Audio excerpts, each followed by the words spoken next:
말도 안 되는 일이 벌어졌습니다. 제가 가장 믿었던 두 사람, 남편과 여동생이 저를 배신했어요. 그것도 가장 금기시되는 방법으로요. 어떻게 이런 일이 일어날 수 있는 걸까요? 제 인생의 가장 큰 배신과 충격, 그 이야기를 들려드리겠습니다. 저는 박지영, 올해 36살입니다. 7년 전 남편 김민준과 결혼해 5살 아들 김준우를 키우고 있어요. 아니, 이제는 혼자 키우고 있네요. 제 동생 박지은은 저보다 4살 어린 32입니다. 우리 자매는 어릴 때부터 사이가 좋았어요. 부모님도 우리 자매가 우애 있게 지내는 모습을 늘 자랑스러워 하셨죠. 결혼 후에도 지은이는 자주 우리 집에 놀러 왔어요.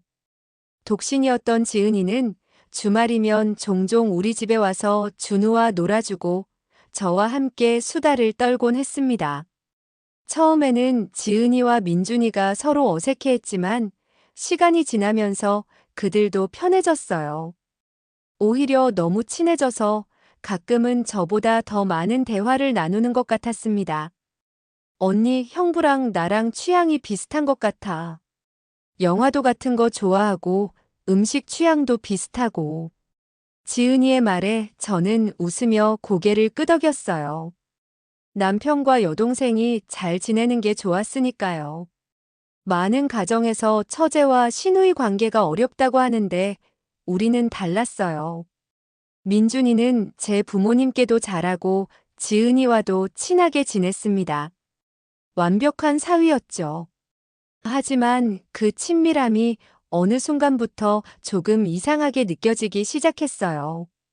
둘이 같이 있을 때 나누는 눈빛, 서로를 부르는 은근한 목소리 톤, 그리고 가끔씩 스치듯 닿는 손길.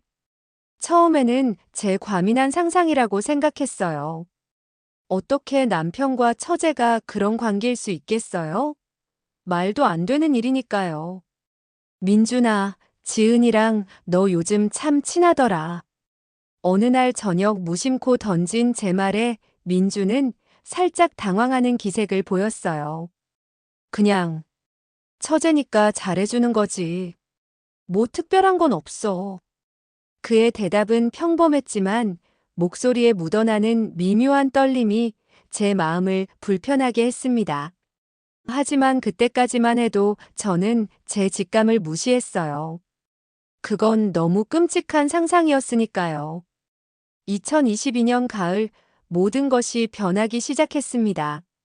민준이 갑자기 야근이 많아졌고 주말에도 급한 업무를 핑계로 집을 비우는 일이 잦아졌어요.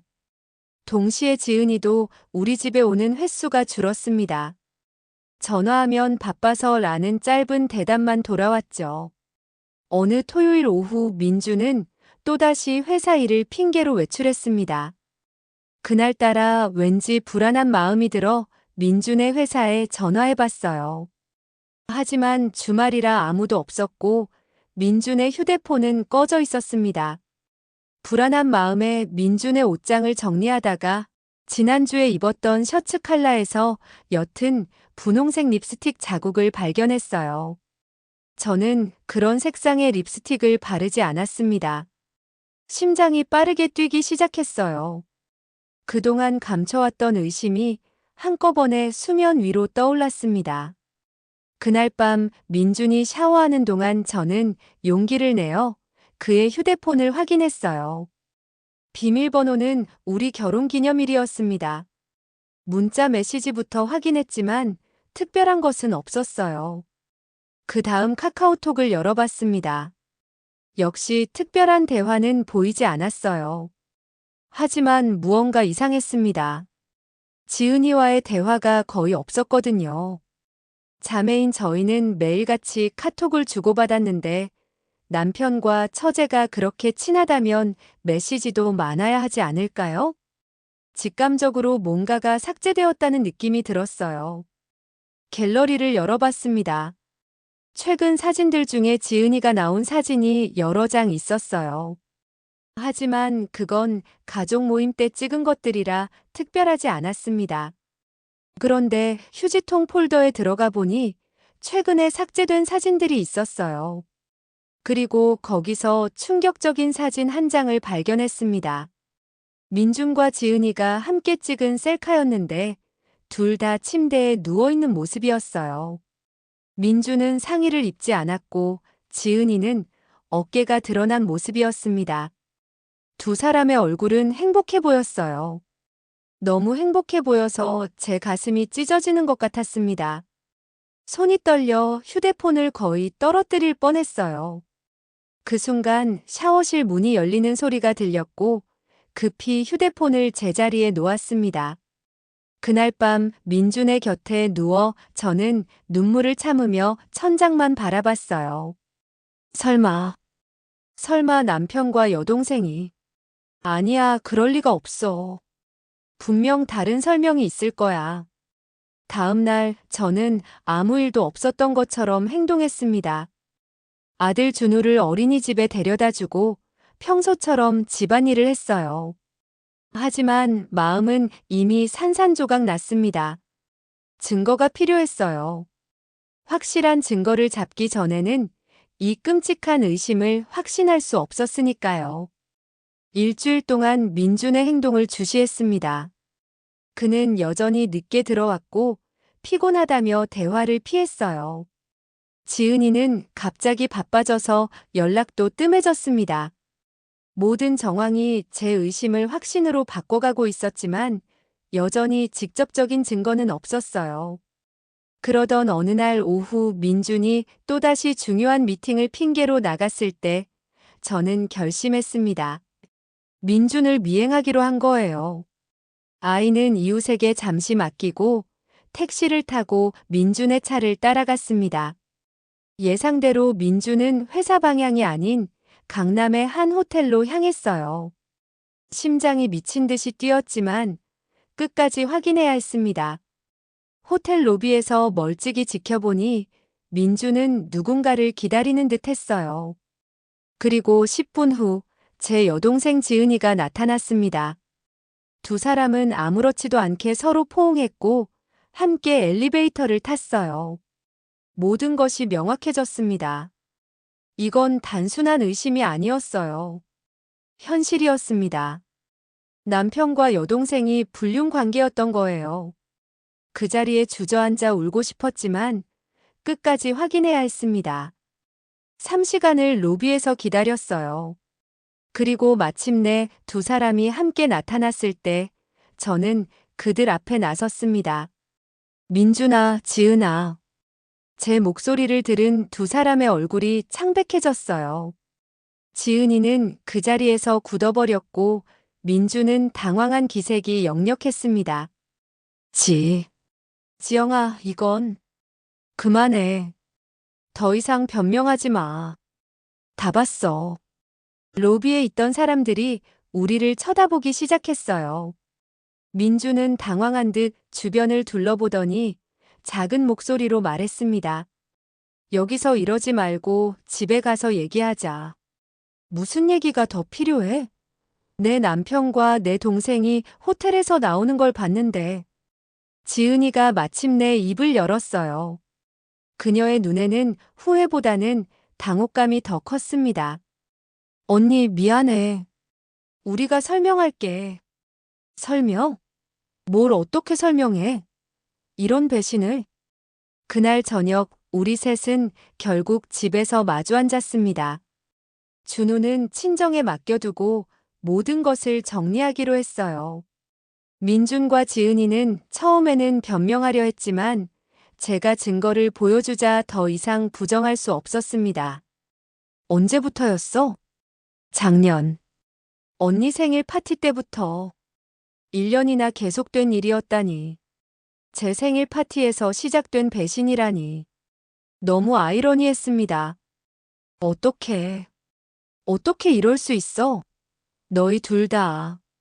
지영아, 우리도 처음엔 이러려고 하지 않았어. 그냥 자연스럽게 감정이 생겼고. 자연스럽게 내 남편과 내 동생이 불륜을 저지르는 게 자연스러운 거야? 지은이가 울음을 터뜨렸어요. 하지만 그녀의 눈물이 제 마음을 움직이지는 못했습니다. 오히려 그 눈물이 더 화나게 했어요. 왜 피해자처럼 우는 거지? 언니, 우리는 진짜 사랑해. 이건 단순한 바람이 아니야. 사랑? 내가 무슨 사랑을 알아? 내 남편, 내 아이 아빠를 빼앗은 게 사랑이야? 민준이 갑자기 단호한 표정으로 말했습니다. 지영아, 우리는 진정한 사랑이야. 이제 더 이상 숨기고 싶지 않아. 지은이와 함께 살 거야. 그 말을 듣는 순간 제 세계가 완전히 무너져 내렸습니다. 단순한 실수나 일시적인 감정이 아니었어요. 그들은 진지했고 함께 미래를 계획하고 있었던 겁니다. 그래, 너희가 진정한 사랑이라고? 좋아, 어디 한번 해봐. 하지만 준우는 절대 너희한테 못 줘. 그날 밤 저는 아들을 데리고 친정으로 갔습니다. 그리고 다음 날 양가 부모님께 이 사실을 알렸어요. 부모님들의 반응은 예상대로 충격적이었습니다. 제 부모님은 처음에는 믿지 못하셨어요. 어떻게 자신의 딸이 언니의 남편과 그런 관계를 맺을 수 있냐며 지은이를 부르셨죠. 하지만 지은이는 전화를 받지 않았고 집에도 오지 않았습니다. 어떻게 이런 일이? 내가 뭘 잘못 키웠길래? 어머니는 자책하셨지만 이건 누구의 잘못도 아니었어요. 그저 두 사람의 이기적인 선택일 뿐이었습니다. 시부모님의 반응은 더 격렬했어요. 특히 시어머니는 민준에게 당장 정신 차리라며 호통을 치셨지만 민준은 이미 결심한 듯 완강했습니다. 엄마, 저도 힘들게 결정한 거예요. 지은이와 정말 사랑하고 있고 함께하고 싶어요. 제정신이냐? 처제가 뭐가 어쩌고, 내 아내와 아들은 어쩌고. 하지만 민준의 마음은 변하지 않았어요. 그는 지은이와 함께 새 아파트를 얻어 이사했고 준우에게는 매달 양육비를 보내겠다고 했습니다.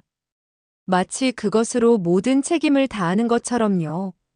모든 가족 관계가 산산조각 났습니다. 친가와 시댁은 더 이상 만나지 않게 됐고 명절에는 어색한 분위기가 감돌았어요. 제 부모님은 지은이의 이름조차 입에 올리지 않으셨고 시부모님은 민준을 못난 아들이라며 한숨 지으셨습니다. 저는 변호사를 찾아가 이혼 소송을 제기했어요. 불륜의 증거가 확실했기에 재판은 빠르게 진행됐습니다. 법원은 저에게 양육권과 적지 않은 위자료를 인정해줬어요. 하지만 돈이 무슨 소용이 있나요? 제 가정은 이미 무너졌고 준우는 아빠 없이 자라야 했습니다. 이혼 후에도 민준과 지은이는 뻔뻔하게 함께 살았어요. 그들은 SNS에 행복한 커플 사진을 올리고 마치 아무 일도 없었던 것처럼 새 출발을 했습니다. 제 상처는 아랑곳하지 않은 채로요. 언니, 언젠가 이해해주길 바라. 우리도 처음부터 이러려던 건 아니었어. 지은이가 보낸 장문의 메시지를 읽으며 저는 쓴웃음을 지었어요. 이해? 어떻게 이런 배신을 이해할 수 있을까요? 저는 그 메시지에 답장하지 않았고 지은이의 번호를 차단했습니다. 이제 저에게 동생은 없었어요. 이혼 후 2년이 지났습니다. 준우는 이제 7살이 되었고 학교에 다니기 시작했어요. 아이는 가끔 아빠에 대해 물었지만 저는 최대한 담담하게 대답해 주려 노력했습니다. 아빠는 지금 다른 곳에서 살고 있어. 하지만 아빠도 준우를 사랑해. 거짓말이었지만 아이에게 진실을 말할 수는 없었어요. 어떻게 내 아빠는 이모와 사랑에 빠져서 우리를 버렸어라고 말할 수 있겠어요?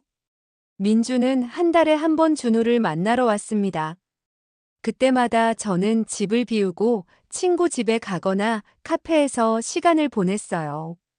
민준과 마주치기 싫었고 그의 얼굴을 보면 여전히 가슴이 아팠으니까요. 지은이에 대한 소식은 가끔 공통 친구들을 통해 들렸습니다. 그녀와 민주는 여전히 함께 살고 있었지만 그들의 관계가 예전 같지 않다는 소문이 돌았어요. 민준이 바람을 피운다는 이야기도 있었고, 둘이 자주 싸운다는 말도 있었습니다. 자업자득이라는 생각이 들었지만, 동시에 묘한 공허함도 느꼈어요. 그들의 진정한 사랑은 그렇게 쉽게 식어버린 걸까요? 3년이 지난 어느 날 갑자기 시어머니에게서 연락이 왔습니다. 지영아, 민준이가 지은이와 헤어졌어. 시어머니의 말에 저는 특별한 감정을 느끼지 못했어요. 이미 예상했던 일이었으니까요. 그래서요? 지영아, 민준이가 많이 후회하고 있어.